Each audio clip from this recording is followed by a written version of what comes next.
వెంకటేశ్వరుడు ఒకానొకప్పుడు ఆ వెంకటాచల పర్వతం మీద వెడుతుంటే ఆదివరాహస్వామి తన కింకరులందరినీ వెంట పెట్టుకుని ఆయన వచ్చారు.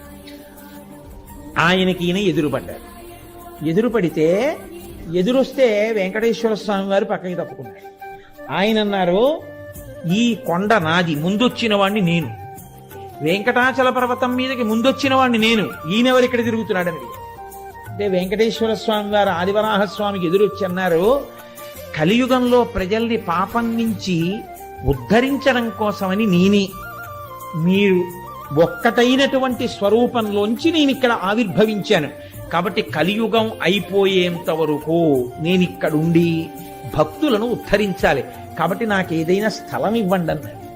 అంటే ఆదివరాహమూర్తి ఏమన్నారో తెలుసా అండి, ఇది కలియుగం అయ్యా, అలా ఇవ్వండి అంటే ఇచ్చేయడం కుదరదు. స్థలం మౌల్యేన గృహ్యతాం, డబ్బిచ్చి కొనుక్కోండి అన్నారు. అంటే వెంకటేశ్వర స్వామి వారు అన్నారు, ఇద్దును, లక్ష్మి దగ్గర లేదు, కరవీరపురంలో.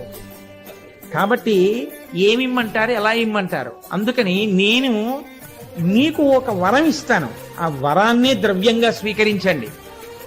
కలియుగంలో వెంకటేశ్వర స్వామి వారిని అందరూ నమ్ముకుని ఏడుకొండలవాడ వెంకటరమణ గోవిందా గోవిందా అంటూ నా చుట్టూ తిరిగినా మొట్టమొదట ఎవడు వస్తూనే నా దగ్గరికి దర్శనానికి వస్తాడో వాడు దర్శనం చేసుకున్నా చేసుకోని వాడిగానే లెక్కలో తీసుకుంటాడు.